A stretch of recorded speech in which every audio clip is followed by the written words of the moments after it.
water is the beginning of all life on Earth. For over 1 billion of years, the ocean dominated the process of capturing carbon and generating oxygen.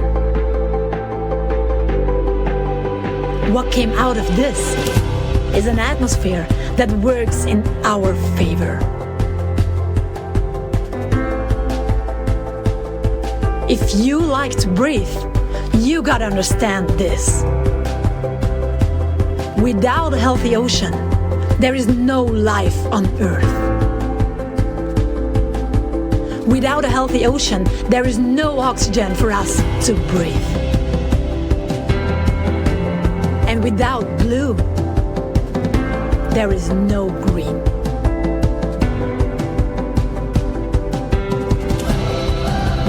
Have you ever watched this beauty in life? Did you watch close? This world is such an amazing place, and nature provides us with exactly what we need to live.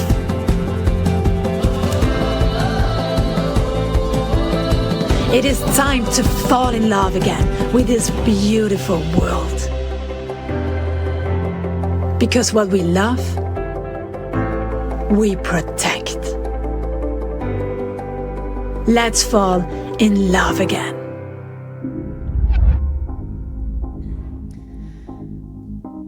Hey, I'm Maggy. I'm a South Tyrolean mountain girl.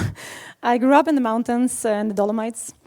And I have to say, I will talk about some topics that might not have been talked about yet during this conference, at least not that I am aware of. I will definitely talk about ocean conservation, as you saw, and I also will tackle a little bit the topic of financial support for organizations and for activists, because I think that's what I really saw throughout the whole, every day and all the speeches.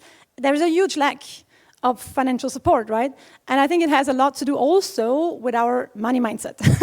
At least for me, it was like that, because I was very much thinking that, oh, as an activist, money is bad. I don't want to have to do anything with money, but I never had money to do the projects I was working on. So that's a problem, right? So we all need financial support. And I will talk about this girl here and how she changed throughout the last years to become the person she is today. This is me, obviously, I think. And and I loved animals, and I'm pretty sure still today that I always loved animals, but at the same time I ate them, and I'm pretty sure that many of you can think about it. Probably no one here maybe grew up vegan. I'm not sure if someone did. Please raise your hand, because that's amazing. Amazing, we have someone. Really cool. I did not have that possibility, or I did not grow up vegan, and I loved animals, but at the same time I ate them. I think that had to do with I ate meat. I did not eat animals, right? So we have this disconnection of what it is, what we are consuming. And what changed my life happened underwater. I mean, the underwater world is so amazing. I started diving about 12 years ago. Do we have divers here? Yeah, great. Do you love the ocean? Yeah, amazing. I love it too. I fell in love with this underwater world. It's a new world on our world that I have never seen before. And something happened to me that really changed my life forever. But it was not changing me instantly. So I did not become vegan after that event. But it was the first puzzle piece of many to come that created this person today. I was diving in Koh Tao. Many of you know that place. And I saw a ghost net. I'm not sure if you know ghost nets, but these are the abandoned fishing nets that are just lost or sometimes even left behind from fishermen. Has different reasons. And in the end, I saw a big fish, a grouper, 1.5 meters big. And he was lost, like he was entangled in this net, a huge net, a very thick net. It was behind his gills, and he could not move out. But he was moving like crazy, so I was swimming to him because I wanted to see what's going on there. And then I saw this net, and I really... my heart was breaking, because when I saw him, I saw how much he was struggling, and I saw at the same time, or I felt at the same time, that this has to do with me, because I ate fish. And that moment was so deeply touching. I started crying on the water, and I felt like I have to do something about this. This is crazy. But we couldn't free this fish. We had to go out of the water again because the air is going out, and I did not have any experience in freeing animals on the water. I did not have a knife or a scissor, which is not a good thing for a diver. You should have something. But we had to go out of the water. And between the two dives, what I booked then, I was a tourist diver, between the two dives, we were sitting on the boat, and we were supposed to drive somewhere else so we can dive on another dive site.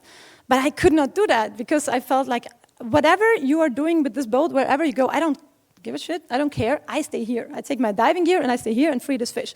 And I told that to my dive instructor and said, hey, I can't just do nothing about this. So the dive instructor, I was lucky, he was a guru in diving, 70 years old, 10,000 dives, and really crazy cool guy. And he said, I saw that you changed underwater, I saw it in your eyes, I saw you crying. And then we said, okay, we will free this fish, so we stay here. So the whole boat had to stay at the same place. At the beginning, the others have not been so happy about it, because you go to the same dive site. But later, everybody was happy, because we freed this fish. We went back with scissor knives, and we freed him. And his gill was broken on one side, and when he was free, he was swimming away fast, and he was hiding under the corals. And we took the net, what we could take, and we swam on. And I thought this day cannot even be better. This was the most amazing thing I have ever witnessed in my life, and this is amazing. So we swam on, and about some minutes later, a big grouper came towards me. Then he turned, and I saw the gill was broken. It was exactly this fish that we freed. He came to me, swam side by side with me, and he looked me into my eyes, and at the same time into my heart. And I felt, this is incredible, because he was talking to me. We, in the English language, we many times say, hey, give the voiceless a voice, right? They do have a voice. We just stopped listening. And thank you.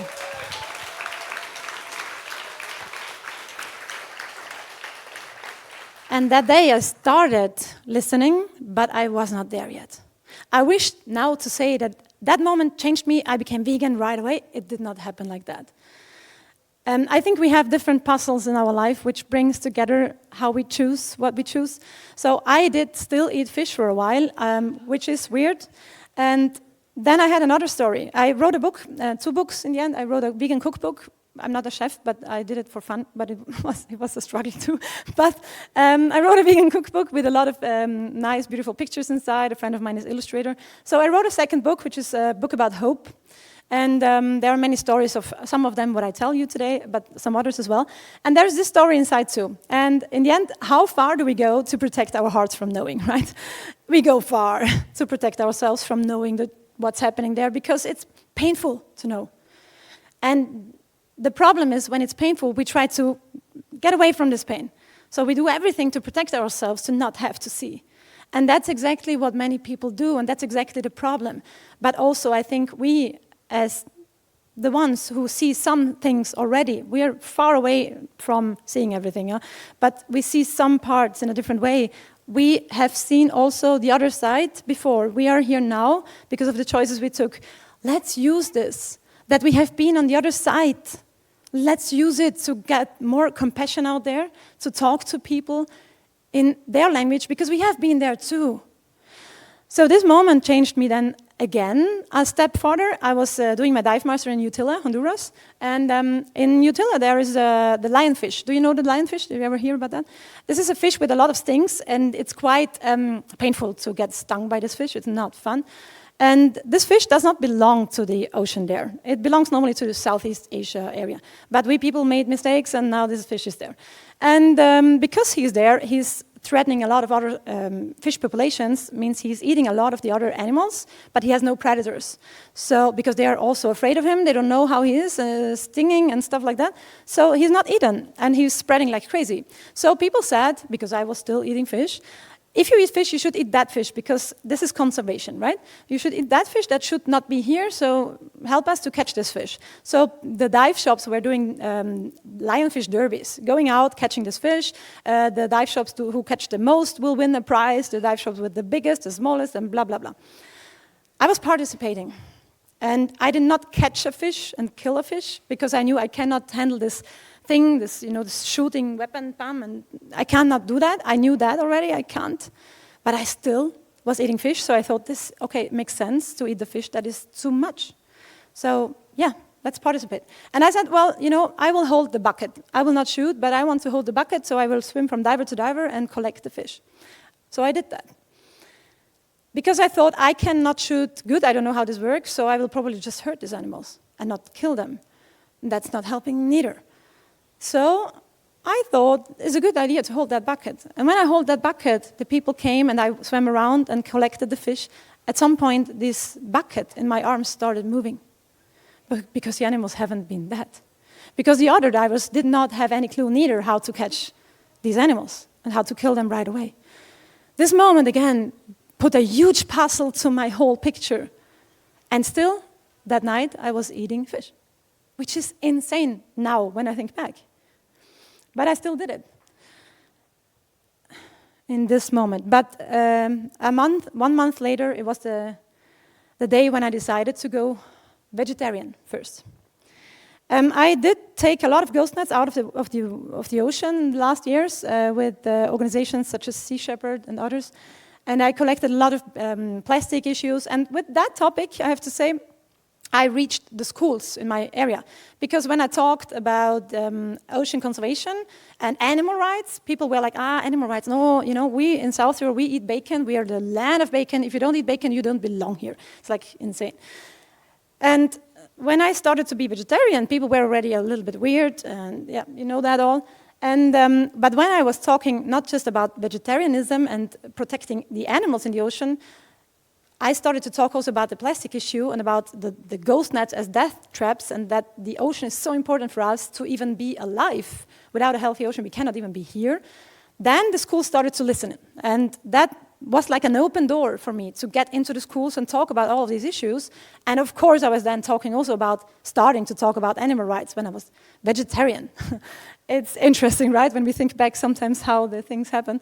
Well, in the end, about 640,000 tons of ghost nets are ending up in the ocean every single year. This is a lot. These are death traps, these nets, and also the industrial fishing industry is killing about 300,000 whales and dolphins per year, and a lot of other animals in the ocean.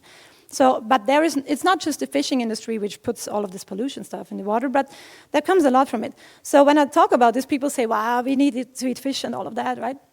But this is the fishing industry. Many people think about this idyllic picture of a person catching a fish, right, with this angle and stuff, whatever. I don't know how idyllic that can be, but people think that is it. This is it. And people don't know many times. This is a huge net of thousands of nets that are out there at the ocean every single day. And this one net, 500 tons of fish can enter, or a lot of turtles, sharks, whales, and other animals. But when I talk about this, then people said, oh, but we eat aquaculture fish and MSC labels and whatever. Well, this is an aquaculture. I was diving there. You're not supposed to do that. It's illegal, but we have been diving there to film this because people need to know what they are buying when they think about it's MSCC labeled or it is sustainable aquaculture. This is a huge net. When you look at it, then normally, can I use that? From here to about here is my size when I hang on the net, just to know a little bit about the proportion. And when you look closer into these nets, this is what's hanging sometimes on the bottom. So it's a lot of dead animals in this aquacultures, but we don't see it. We go to the supermarket, or people go to the supermarket, open this thing, and take out the fish, which is cut perfectly and wrapped in plastic, and it looks like a piece of good cut fish. But in the end, there is a lot of craziness going on there. This is agriculture underwater. Like it's a factory farm a factory farm underwater. These animals are quite sick. Like most of them have no fins at all anymore, or they are biting each other. And I'm sorry to show you these things, but 2-3 pictures I have, but I go into the hope later. No worries. Well, but this is really hard to see. And if I talk about this and show this, people start to listen, because this is also very, very, you can see this cannot even be healthy. When we talk about healthy fish, this cannot even be healthy. These animals are sick.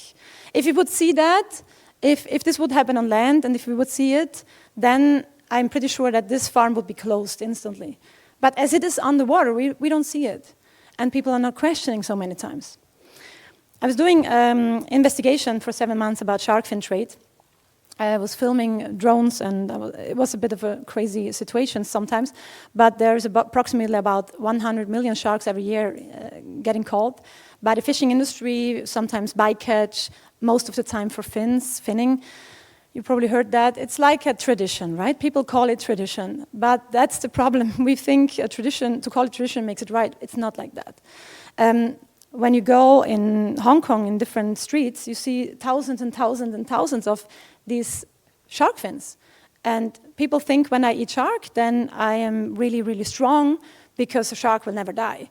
It's not true. Sharks are always healthy. They are so strong. When I eat it, I take that strength. It's not true, but people believe that. So we need to know why people do what they do and what they believe about it, that we can find some ways to enter to maybe change it up, because we know it's not true.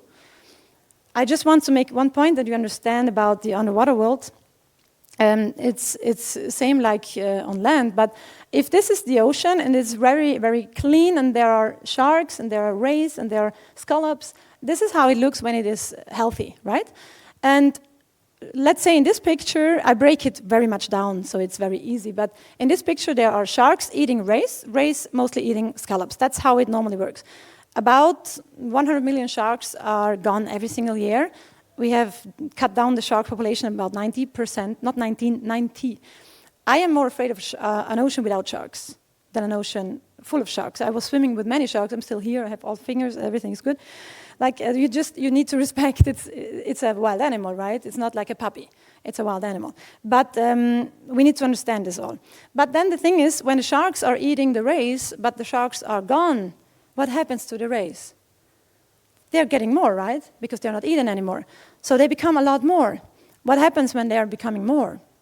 They're eating all of the scallops. So they eat it all. What happens now? Well, probably the rays, they have to leave to find food, or they're just dying. This ocean does not produce our oxygen. It cannot produce the oxygen we need.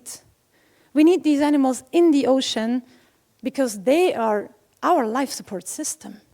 And I think if we know a little bit more about these backgrounds and connections, we have a huge possibility in our hand to reach more people, because some people don't know that sharks are so important, and that if sharks are gone, the whole ecosystem is completely collapsing and getting crazy.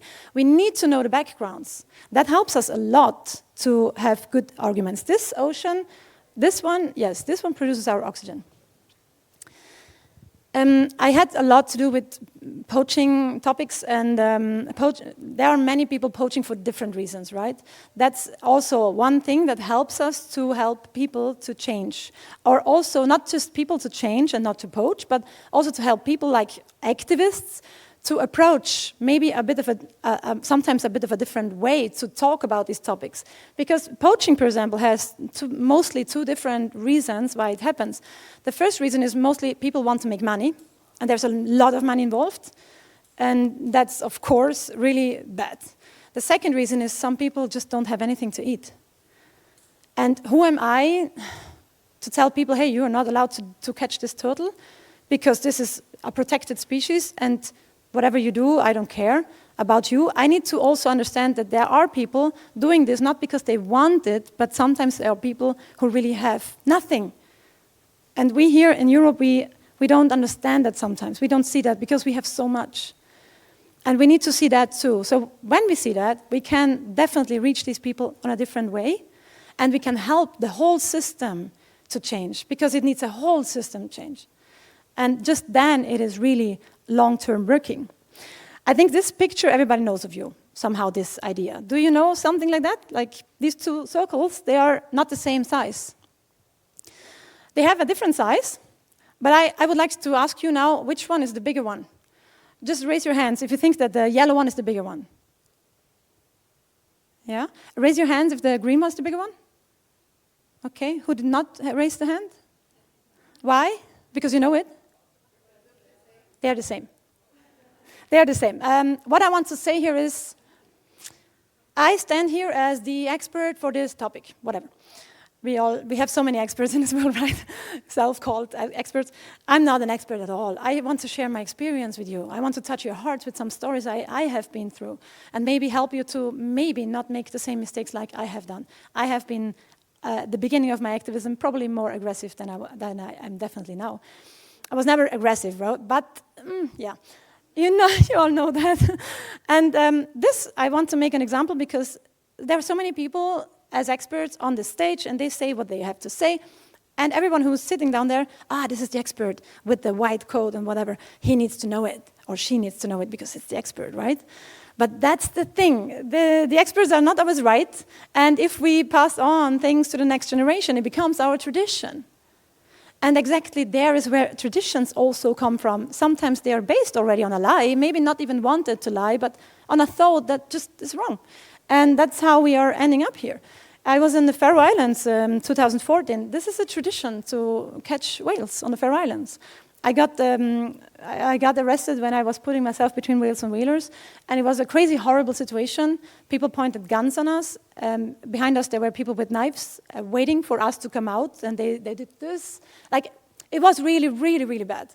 And the police arrested us in the end. I think the police also wanted to in the end, somehow a little bit protect us. They bring us away, which is weird to say, but yeah, they bring us away from the whole scenery, and we had to watch the slaughter, and it was horrible. I needed a long time to get through this, and emotional. And when we were sitting down, one police guy, he said to me, "I'm sorry, it's my job." And I can remember exactly the words I said in this moment, when you're under adrenaline. I said, "Find a fucking other job." And no, it's like, it doesn't, it's not something I'm proud of, but I can remember that I said that because I was just angry in this moment and full of this adrenaline because it was so hard and painful. And I think traditions can change by talking to people. I was not there to point fingers on the people and say, "Hey, you do something wrong, you're bad." I was there to talk to the people and to try to understand why they still hold on to it so much.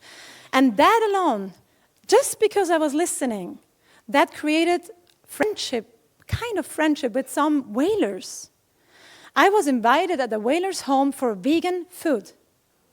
And this is something which gives me hope, because I know that this guy, he was not a bad guy. He was a whaler who believed in his tradition, but he was starting to listen to me when I listened to him. And I think that is the way to go. I have nothing against direct action. I have done it a lot, but it depends a lot on how we do it. And we have so much in our hands if we start to understand the energy we put in our direct action. Then we have so much more power, and I want to pass this on because I've saw it so many times in my life. I want to share something with you about the never-ending story. Do you know that? Some of you might not, maybe too young, I'm not sure. This is a really beautiful movie from 1984 when I was born.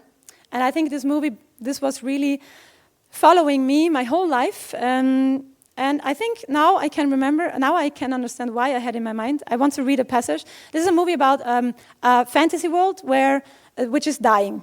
This fantasy world is just destroyed, and there's a small boy trying to find out how to save this fantasy world. And he is called Atreyu. And Atreyu, he goes in this ghost city, and he has a conversation with a werewolf. And Atreyu says, "I can't get beyond the boundaries of Fantasia." And I wrote Georg, sorry. This should mean Gmorg. He's called Gmorg. This is werewolf. Gmorg says, Fantasia has no boundaries, foolish boy. Don't you know anything about Fantasia? It is the world of human fantasy. Every part, every creature is a piece of dreams and hopes of mankind. And therefore it has no boundaries. Atreyu says, "But why is Fantasia then dying?" Because people have begun to lose their hopes and forgot their dreams. So the nothing grows stronger. What is this nothing? It is the emptiness that's left. It is like a despair destroying this world, and I have been trying to help it. But why? Because people who have no hope are easy to control. And whoever has the control has the power. I think... Thank you. I think hope is a big topic of mine. But I think, and I'm very aware of, hoping alone is not making any difference. I can sit on the couch at home and hope, it will be better, right? This does not change it. I need to be active. Active hope is what we need. But I know as well that it's not for everyone easy to keep on fighting, and the word fighting I tried to delete of my speech. But I think it's not for everyone the same to be hopeful. And maybe some of you know today is today's the International Day of Sustainability, but it is also the World Day of Suicide Prevention. And these two topics are both interconnected. And now I'm a bit emotional, sorry. I do not want to cry, but sometimes it happens. Last Friday, 2 days ago, was the 3rd anniversary of my boyfriend's death. And he committed suicide. He was an activist, and he could not handle it anymore because it was too much. Sometimes it's just too much. So some people lose their hope. The hardest thing for me was we started a movie together about hope, to share how many beautiful people are doing something in this world and caring for this world. But he still couldn't handle it. And this is, sometimes I can talk about it and sometimes not so much, so I don't go deep into it. But I just want to say this is a topic we should talk about. And it's one of the reasons why I really, really want you all so badly to take care for yourself as well. Because if you don't, the animals definitely will not have you way too long. They need you for a long time. So take yourself some time. It doesn't have to be 2 months off. It can be every day, 10 minutes. But do something consciously, which is good for you. It is so important. It's vital for you to keep on doing what you do. And I want to share some stories that are amazing, because I'm supporting with my Soundless Planet Foundation. That's what I want to talk shortly about today. I don't go too deep into it, but I will show a slide at the end where you can follow, because I want you all to understand that you can receive financial support. Money is out there. It is just badly balanced, and we have to understand where it is to get it, to do the stuff we want to do. It is there. With this foundation, we are supporting amazing people. Maybe you know this guy. He is now a friend of mine, Damien Mander. I always looked up to him because he's one of these hope figures I have. He was a sniper. Like, he knew exactly how to kill people. He really, like, bad. And he now is a vegan activist. He founded the IAPF, the International Anti-Poaching Foundation, and he's really amazing, like, such an amazing guy. And he talks as well about vegan diet, and if a guy like him was able to make this transition, then who shouldn't be able to do it? Another story, Madison Stewart, maybe you know her. It's a friend of mine too. We support her with Soundless Planet as well. She's creating a Project HEU. And this is a really beautiful project because she goes to Indonesia, to the shark fishermen, to talk to them and says, hey guys, you're killing sharks, but why? And then they say, well, we have no other choice because European fishing boats come here and take everything. So we have nothing left. We need to catch sharks to feed our families. That's the only choice we have. But we don't want it. So she said, oh, let's do a project about ecotourism. I bring you tourists, we go out seeing sharks, they pay you for that, you earn more money than you earn by killing sharks. And they do it now. It's an eco-project. This is a project what is needed to be supported, and this is a project we need more of, because we need alternatives. We cannot just say, you need to stop this. We need to give people alternatives so they can live on them. This is really important. Another hope story is this one of this little girl. When I look back who I was, and who I am today, this gives me hope. And when I look at you all, it gives me hope too, because I know exactly that all of you have been at some places where you now would think, how did I end up there? I mean, how did that happen? But now you're here. You are a hope story. Every single one of you. Don't ever forget that. Thank you.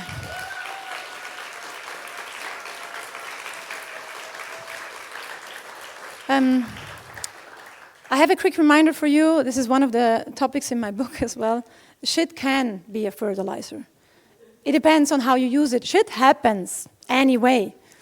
And if you use it in a good way, and if you turn it around, and you make a fertilizer out of it, you can grow amazing plants.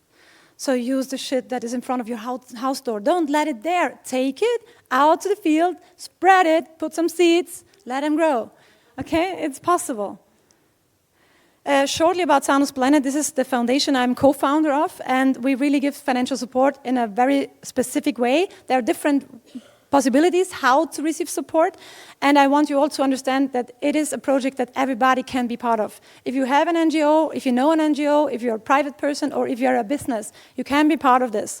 Because it is connected to a company that is bringing out a new payment system. And when people use that, in 2 months it's ready to use. When people use that to buy their pizza, their shoes, whatever they need, then the payment provider costs are shared. A part of it goes into our pool and will be donated to amazing NGOs. I will give a Zoom call extra for you here, for this group, whoever wants to join. These are just my contacts. You don't have to follow me. I'm not this, follow me thing. It doesn't matter. But get connected, build a network, and if you want, write me on one of these pages or take my card here. Write me because I will send you the Zoom link.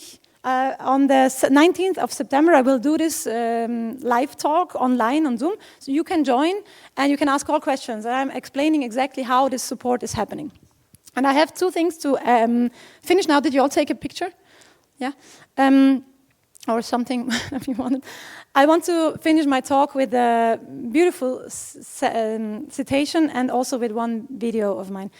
A citation from Susan Anderson, a pioneer for deep feminine wisdom, once said at the FemQ Summit, "Another world is possible. She is on her way. On a quiet day, I can hear her breathing.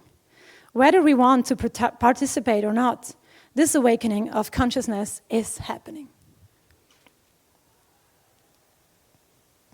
Thank you so much. I need the sound again for the video.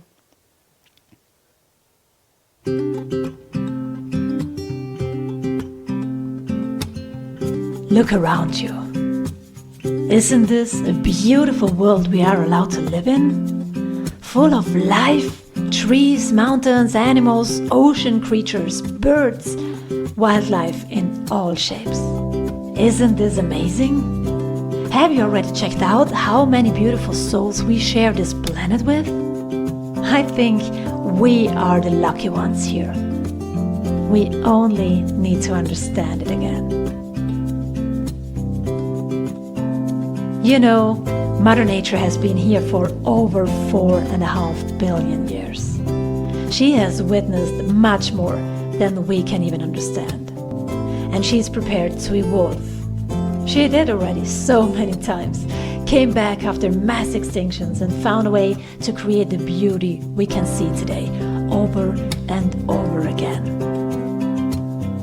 That is quite a thing.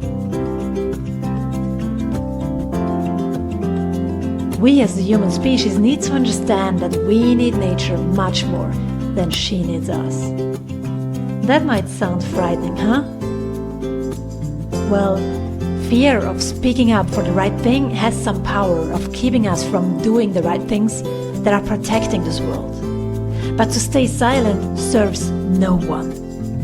And this world is way too beautiful to let my life be ruled by fear. I am standing up for this planet that provides the water I drink, the air I breathe, the fruits I eat, and even the love that nourishes me. What about you? Don't let nature disappear under our watch. We have a chance to get it right. Educate yourself and share your knowledge with other people. Give nature your voice and speak up for this beautiful planet we call our home. I hope for your help to protect this world. So, what do you say?